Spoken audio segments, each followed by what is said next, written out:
Ohlisi inyani yona ayikho kuthi malibonke igama lenkosi. Once ke ngoku wathi andinasono, hayi nasono uthi uzuyicapukele lento yoba uve kuthethwa ngesono. Namhlanje sinengxaki enkulu emabandleni yabantu abathi le cawe ithetha ngesono kokoko, ithetha ngesono kokoko. No, awunokwazi ukuyithanda into uma lethetha ngesono unezono. Ngabonga igama lenkosi. Shumayelani uYesu yekani izono. Yabona indlazono le vele uqonde nje uba indlazono le.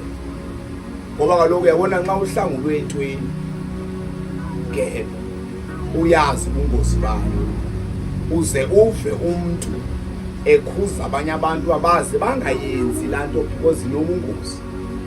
Yintoni ekwenza umsindo kanti une-understanding yokuba nyani laa nto andiyirhaleleli mntu. Ungaba nomsindo uyayenza nto. Now lithi ke ngoku izwi lenkosi, uba nithani nasono niyazikhohlisa, inyaniso ayikho kuni. Verse 8.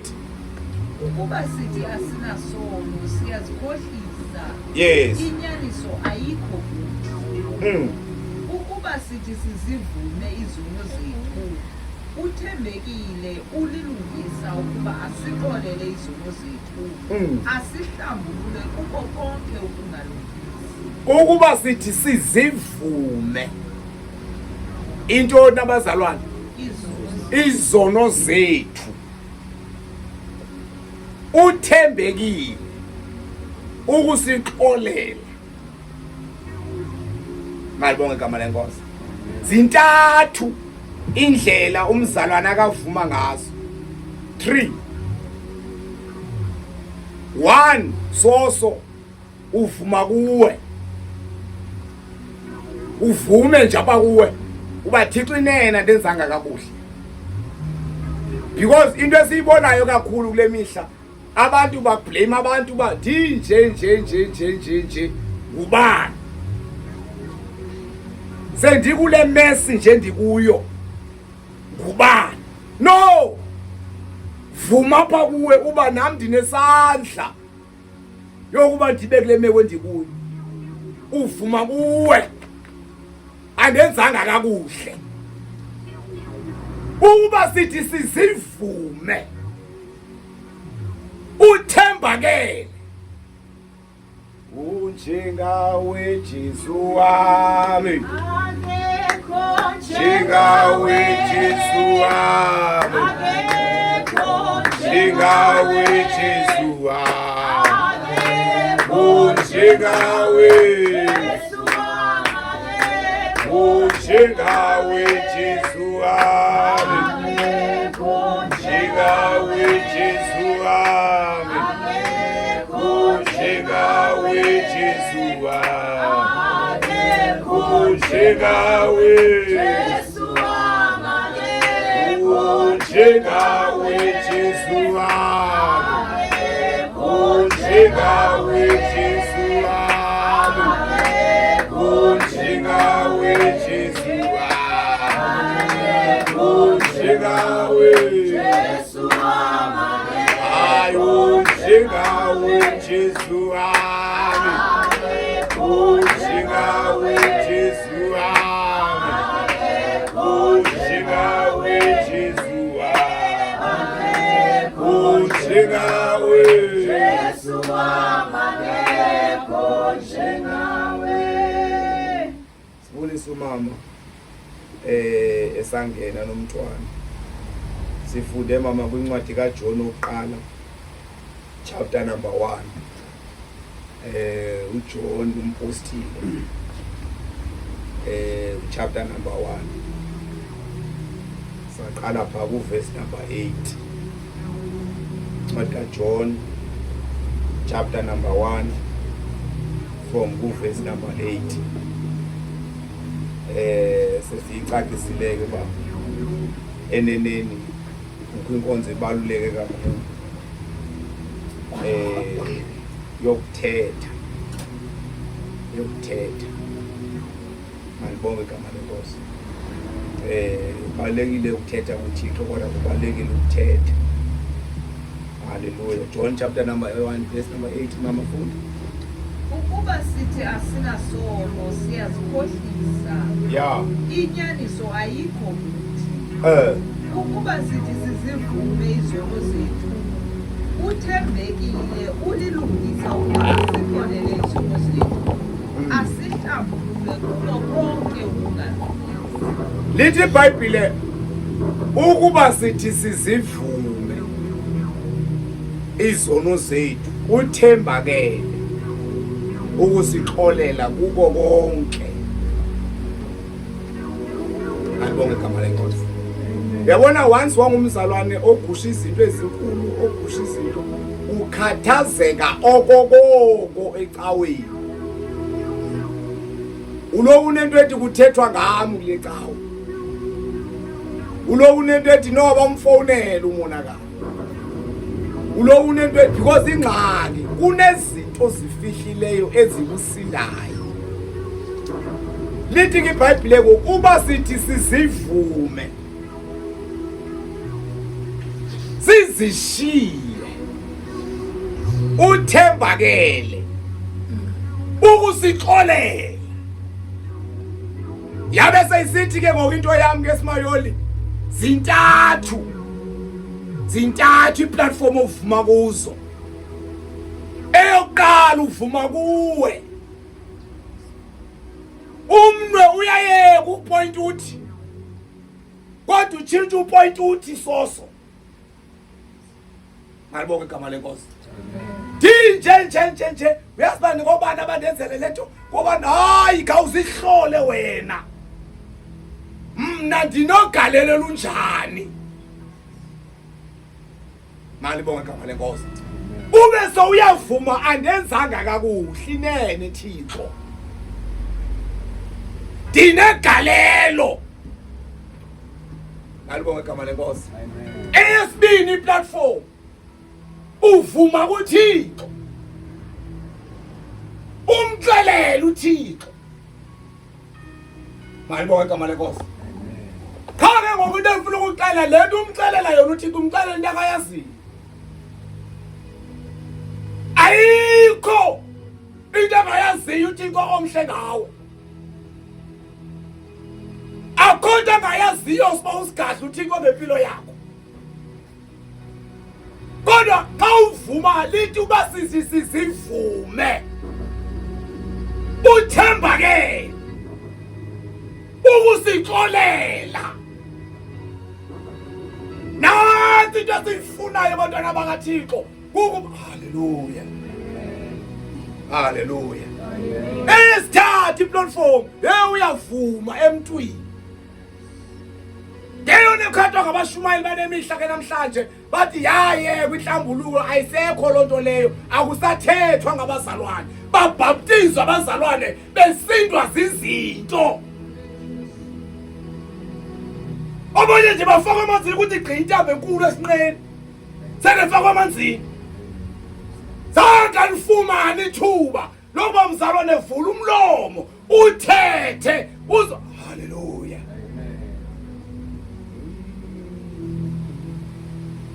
Ukuba sithi sizivume sizishiye. Ndithi nithetha nabazalwane ise-Eastern Cape mamulvayo. Ndithi bazalwane le inkonzo endiyithetha ngayo apha yokuvuma ibaluleke kakhulu. Because kaloku uyabona nje baya amadoda ayesanda kakhulu ngokuphamkela. Yayanda amadoda apha ndimxelela ndoda ishumana yami ngicela ufundisa ukuthi because amadoda asibe ngajongi. Hallelujah. Nawe ke ngondithi ke ngokuthetha kubazalwane ndijongani bazalwane. Umzalwane nxa eguquke uyaguquka. Uba ngumaseni umzekelo sedlalina. Uphenduka umuntu pha wayelisela. Uyawazi lamahashe waqabelayo bawaweka. Xa sekephendukile aphinda aqabele lashi azolikhuleka phambi kwecawe. Yipicture njani leyo? Umuntu uyabona nje mhloko uba lihashi lami eliya. Omnye uguqukile ke siyeva ke usindisiwe wavuma kuYesu wavuma kuThixo wavuma kuye akavuma kuthi kanti ubhizi ukhangela ngamapolisa njengoba thina sikuworshipisa apha uyafuna lo muntu ligintseni njengoba thina sikushumayelisa apha uyafuna lo muntu uyakhangelwa wanted le kodwa bazalwane ndifuna ukuqala namhlanje lithi izwi lenkosi uba sizivume uthembakele uThixo ungaphathi iBhayibheli ubaleka amapolisa anawulibala mna kwenye indawo mna indoda yayishumayela kakhulu isaziwa beshumayela kodwa imini yabanye yazolwa yathi kodwa ayibonge igama lenkosi uba sizivume uthembakele ukusixolela. Haleluya, haleluya, haleluya. Lezi umzekelo abasangeni yalwa mhlawumbe ndandifumene umntana ongasongondi inkosikazi ongasomyena kufuneka ngixele lo nto tata ndinalo mntana ndamfumanayo asowomyeni ndenze njani bazalwane uThixo uchukunyiswa kukwenziwa kwezwi sisimasa uyachukumiseka msolwa uThixo uchukunyiswa kokwenziwa kwezwi lakhe achukumiseka uThixo esezulwini athi nawe umntwana wami senze izwi lami ngalibonga igama lenkosi ngalibonga igama lenkosi abazalwane kudingeka babhaptizwe abantwana bakaThixo ngamandla kaMoya Oyingcwele ngamandla kaMoya Oyingcwele ngamandla kaMoya Oyingcwele ezi zinto zinakwenzeka manje that is why abanye abazalwane ubabona inkosi indawo ufika betshisa nezinto because umzekelo ngalokho kuba wawube into sisinothi uyibe kwisela likaGinza likaTsotsi likaSathane uze kuthi uthi hey ndinale sofa le sofa ndayiba kubani bani siphiwe ingqondo musa siyayiqonda la mfana ngakujubula lona ngakuthina yiza naye umntana kaThixo because kaloku kuyabonakala ngokuba awuzukwazi ukuqhubeka uhlala kwezinto zobusela zibe seziyatshiswa ngolo hlobo wena uzaba free man emoyeni wakho uzawukhululeka wenza izwi.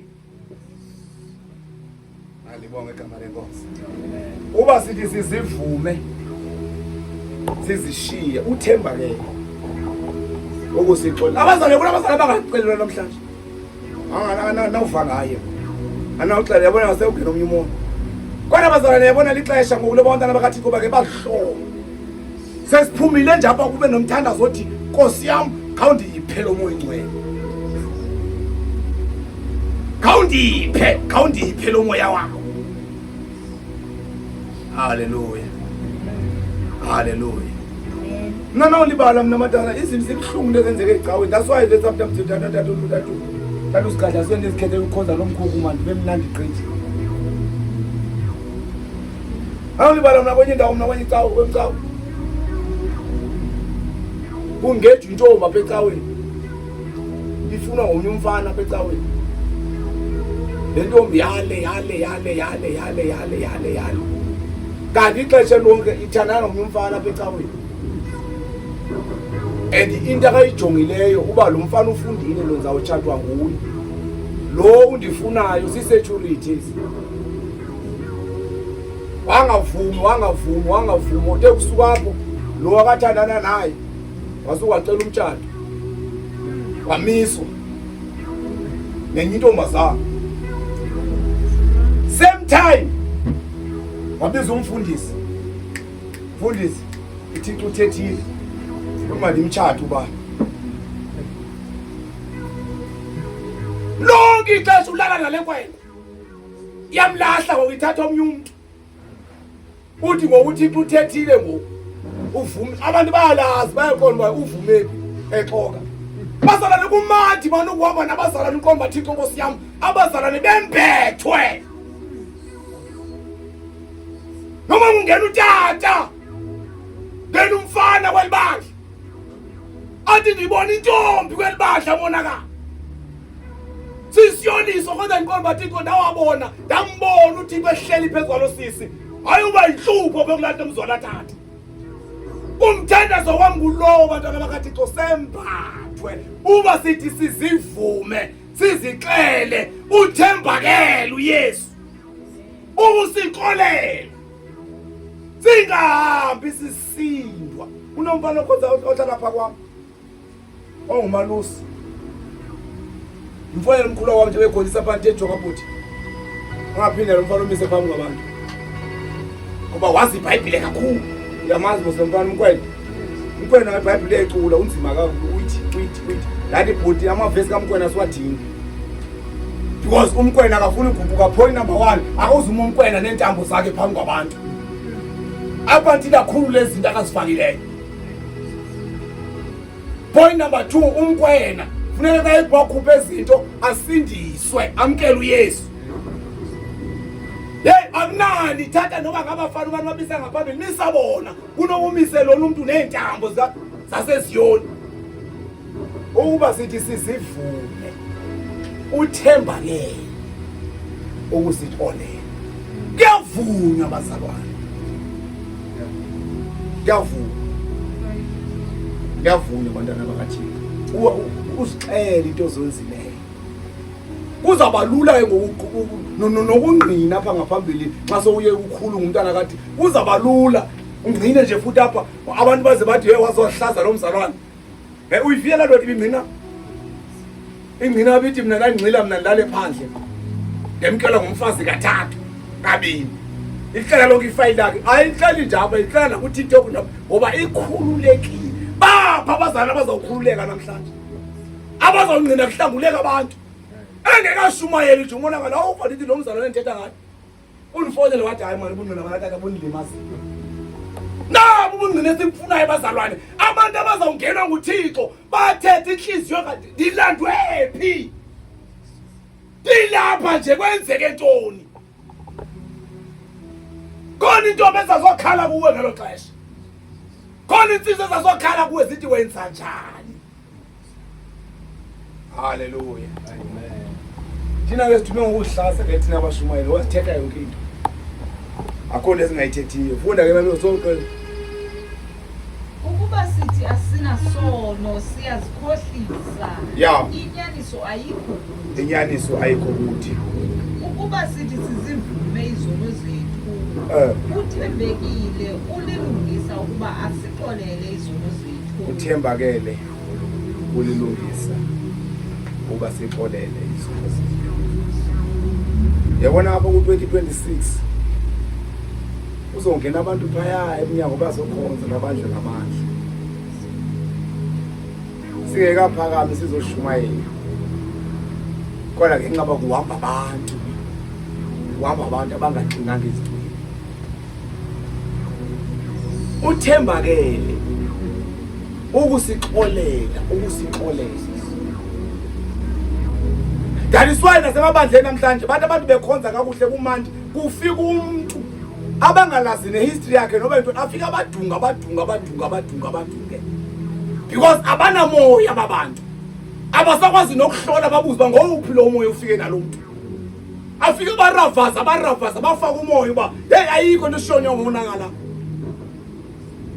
bena lo moya lo bengamazi nokumazi lo muntu uneyiphi agenda uzele napha kodwa abantu abanomoya kaThixo lethi izwi lenkosi uhloleni imimoya emamulfayo ngowuphi lo moya uza nencithakalo ngowuphi lo moya uza nabantu bahlukane ngowuphi lo moya uzisa inzondo moya njani lo ihloleni imimoya hallelujah masiye verse okugqibela na Proverbs 22 sengqibile siyahamba ngosakuthi ngibele ukushumela ama Proverbs imizekeliso kwezinye zezafoli 22 sihambeni isikhothi ke Proverbs 22 verse number 13 sithandaza isikhothi wesiqebile bazalwane sidibane ngephambi Proverbs 22 28 man, xolo bazalwane. Proverbs 28. Proverbs 28 verse number 13. Sithandazeni isigodwa.